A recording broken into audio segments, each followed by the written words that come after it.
Dynamite. A very interesting Dynamite. I'm not going to say it was perfect, but it was interesting. The storylines they have currently are not many. Let's make this clear. They don't really have a lot of storylines. But I will say that at least it is mostly different. I'll say this. And I'm interested in seeing how far they're going to go with it. Let's talk about Ted Turner, though. Ted had just passed away. The original runner of Ted Broadcasting and WCW owner. He's passed away. I will say this. As a businessman, he loved wrestling. One of the few then, and one of the few now. Sad he's passed away. But he did do a lot for the wrestling business. I'm not going to tell you he did it perfectly. He didn't. But he did do a lot. I give him the respect he deserves. That's me. Now, let's move on to what we got here. This ain't going to take long, unless I'm going to talk too damn much. Opening match, which was a Continental title match, which really didn't matter. Mox versus Juice Robinson. Look, I don't hate Juice. I don't. But what has he done lately? Nothing. Having Ace Austin in the Bang Bang Gang doesn't really make it any important. To be honest, it was an okay match.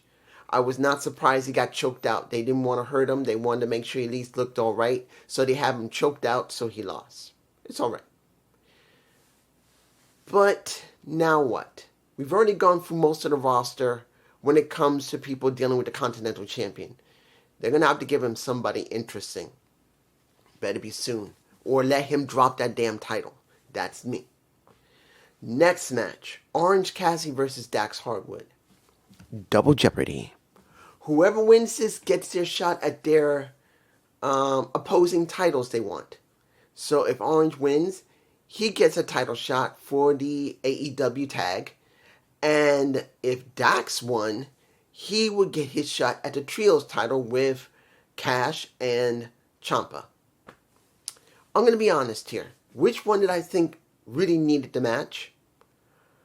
I wouldn't have been happy seeing Tommaso Ciampa with the Trios title.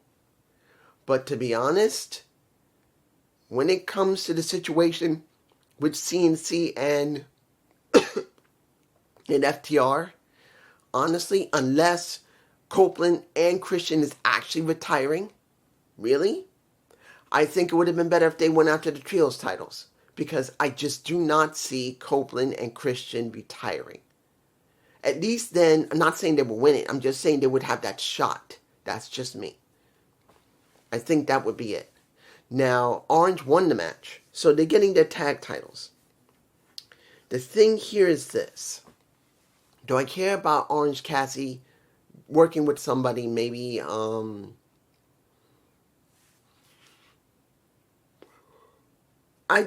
I'm not saying that Strong will win. Roderick. I don't know who he would team up with in this situation. I know people say Roderick Strong. Or it's going to be, I don't think it would be him. I don't know. It just doesn't feel like he should be the one going after a title. That's what it feels like. He shouldn't be the one going after the title. It should be other members of the conglomeration. I'm just saying. Next match. A match I didn't care about. The International Championship. Brian Keith versus Okada. I knew Brian Keith was going to get his ass kicked. Now, I didn't see Brian Keith for quite a while. So, seeing he got his hair shaved. And he's mostly bald with a little bit of a mohawk there. Short mohawk. He looked different. Still wrestled the same way. Not a bad wrestler. But I didn't expect him to win. This is about Okada dealing with Kateska. I didn't expect it to be anything else than what it was. Kateska and Okada at Double or Nothing. I do believe it's Double or Nothing, the next match. The next show is Double or Nothing. I'm beginning to forget.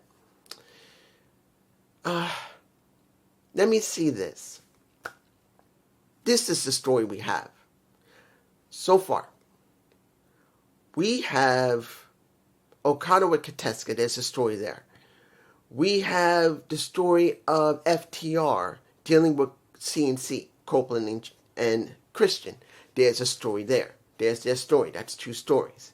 Now you could say something about Moxley dealing with, and this is another story, I think a more prominent story, who will let me give it to you like this. Will Ospreay, about to say Orange Cassidy, Will Ospreay. The key here is, who is he going to listen to? Because the ops want him. And pretty much Samoa Joe is offering his hand out again with his hand crooked like this. Probably all those years of wrestling. And made it very clear, I'm being kind to you. We can give you what you really need. You don't need to follow someone's orders. You can be whoever the hell you want. We're just going to give you the opportunity. And then you got Moxley. They showed footage of Will training with let me give you like this. Did it feel really believable with a Wheeler Yuta on his back doing sit-ups on his back where he had to push Wheeler Yuta up with his own neck? Did it feel like it was real? No, not really. To a certain extent, it was real. He had to actually make it look good as he was waiting for him to go up to make it look at least decently good. So he's going to feel some weight on his neck. I will say the segment he had after it was done, when he couldn't do it anymore, and you see Moxley getting kicked in the gut by a Marine Shafir, fine. I'm saying this. At this time, due to Moxley doing this, has extended the life of the Death Riders. Do I like that? No. The Death Riders should have already ended. I don't care what anyone says. The Death Riders have been great. They have not been great. What should have happened was Moxley being ousted from the Death Riders. Either you got Pac being the new leader or a Claudio Castagnoli. One of those two should have been the leader. There's your problem with that. But with this story, the Death Riders basically fall away. They're just noise. And it's just Moxley and Will. And that's the only thing that matters at this point. They could have left the Death Riders alone, and it could have just been Moxley training him. And yeah, the Death Riders could help. But it should have been just Moxley and pretty much Will. That's what it feels like it should be. That is the story. Can someone who got his neck jacked by the very person that's helping him train accept that? Or is he just using him to get in the right shape and the right mindset so when he fully recovers enough to be able to be the most deadliest wrestler you got, he will destroy Moxley and then Moxley will go away for a while? That's what I'm wondering about. Moving on. This match is about one thing. Can you trust Hiro Kushida? That's what the story is about. Can you trust Hiro Kushida? Do you care about trusting Hiro Kushida being loyal to Chris Statlander?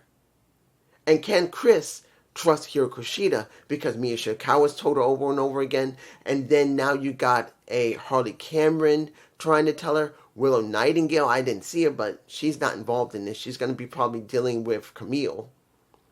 But the point here is this. Was it Camille? I can't remember who she's messing with right now. I don't remember, but I think it's Camille. But the point here is this. That's what the story is about. And you can see the picture of it in my face. You could see that Mia Shirakawa is talking to Harley saying, Harley, you need to let go of that. You need to be the Wrath. And she thought she was wearing her ring attire under there and ripped that shirt open. And Harley's bra and titties are showing. I mean, who wouldn't want to look at Harley Cameron's breasts? And Mia saying, I'm sorry, I thought you were wearing your stuff. And she says, no, I'm not, but I don't care. I'm just coming after you. Squeezing her titties between her hands. Going like this. And I'm like, okay, they know what they're doing. Look. Tits and ass has always been the very important thing in pro wrestling when they used it correctly. I'm sorry. When it's there, it works. Guys and girls love tits and ass. And Harley's got a good amount of tit. There's no lying about that. Am I saying she's only breast? No. Because she's a good ventriloquist. and she's good on playing guitar. She can sing. And I will say, her ring work has improved. She was here. She's here now. She's also knows how to talk. She's got character. It's a great character. It's okay character. So I will say for the last near 3 years, she has improved herself while being a wrestler. But is she going to be noticed more for her tits? Yes. That's unfortunate. That is unfortunate. And I'm sure you're going to say, well, of course, you just talked about it. Yes, I have to mention it because I'm a reviewer. I have to mention that majority of what Harley Cameron is, she shows a lot of her breast. And she knows she's showing a lot of her breasts. And what just happened with Mina Shirakawa, where they ripped the shirt and then Harley ripped off the rest of the shirt, she knows what she's doing. She doesn't have the 24-inch pythons of Hulk Hogan, but she got the double Ds that he don't. So there you go. The match itself. Did I care about the match? Not really. This was about if Sheeta was going to mess up Chris, or was Chris going to mess up Sheeta accidentally. And it did happen. Sheeta gave her a high knee to her face. Chris was not happy, but in the end, it was Sheeta who got the pin. I believe it was Harley who had to eat it, I believe, if I'm remembering correctly. Harley had to eat the pin. I don't think it was Mina Shirakawa. I could be wrong. I think it was Harley who ate it. So now they're looking at each other like, well, Chris is looking at Hiroko. And she is being nice. Chachi patted her on the chest. She don't like that. And she had to hug her to make up for it. But the question is, how long are they going to keep this up before something happens that, and I'm saying this honestly, before the bitchiness of Hiroko Shida comes out and basically screws over Chris. Because I don't see Chris screwing over a Hiroko Shida. I see Hiroko trying to screw over Chris. And that would be the wisest thing to do. Is this a very strong story? No, it is not. But at least it's a story we don't normally see from a Japanese wrestler. I'm sorry, we rarely see them. Look, who are the only wrestlers we've seen that had any story? Mina Shirakawa, Hiroko Shida. That's it. Rio's had nothing. All the other women that we've ever seen going in and out of there with Japanese wrestlers had nothing. These are the only two that's ever had any story. And in this case, it's the only thing they got. And let's go through everything else first. Let me give it to you like this. Did I like the Jericho segment? Yeah. It wasn't bad. Jericho making it very clear he wants to get his hands around Ricochet, which he don't want to let Jericho get his hands around Ricochet. Jericho calls him out. The demand comes out with Ricochet, making it very clear that they're not going to do a match with him. They don't really care. They've already beat his ass already. But it was Kong. I believe it was Kong who said it. He said, Stadium Stampede. That's what he told Ricochet. And Ricochet said, okay, let's do a Stadium Stampede. You get 4 guys. I'm going to get an extra guy, 2 guys, and we're going to whoop some ass. We're going to whoop you. Then, Jericho made it very clear. Fine. I will find someone that still likes me because Ricochet is saying nobody likes me. But he said, okay, I'll find 4 more guys. But even if I don't, I'll take all your asses on. Now, he did manage to beat them up a little bit before he got laid out. But then the Hurt Syndicate comes out. Now, I'm not saying that the Hurt Syndicate likes Jericho. They don't. They're probably still doing this. But it is something for the Hurt Syndicate to do. That means we're going to get a little bit of MVP possibly being in the Stadium Stampede match. I don't know who the next 2 people will want. One more person they're going to need. I don't know where the 2 they're going to get when it comes to who would they have? I mean, unless they're going to use Leo Rush in the demand, who is the last person going to get? Caster? I don't know who they're going to get. But that's what it's going to come down to. It's going to be both of them. Am I interested in seeing a Stadium Stampede match? I don't know. I mean, there is a story. You got Jericho coming back because he wants to work with the young wrestlers. He doesn't care what he is. And you got one pain in the ass, Ricochet, who makes it very clear it's all about him and Jericho needs to leave because it's getting in his light. There you go. Now, let me give it to you like this. Let's get to, I don't,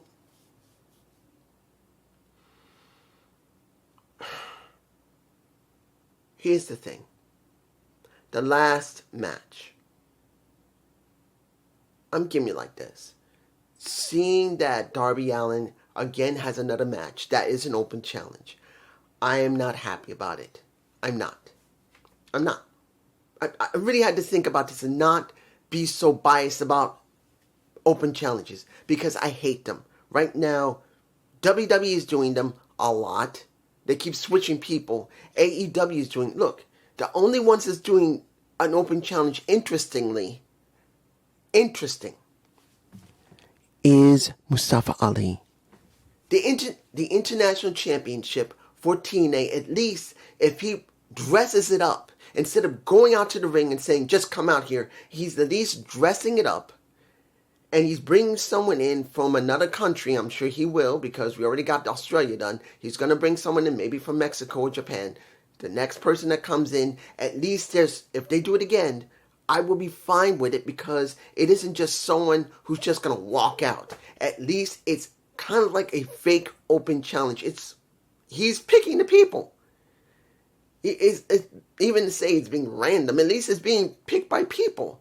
Here, you got the Continental Classic, you got the International Championship, and then you got Darby Allin. Basically, it's like anyone can come in and do 3 different open challenges for the Continental, International, and the World Championship. That's what it feels like in AEW, and I don't like it.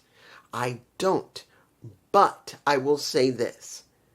Having Darby Allin do this, I don't know how far they're going to go with this. I don't.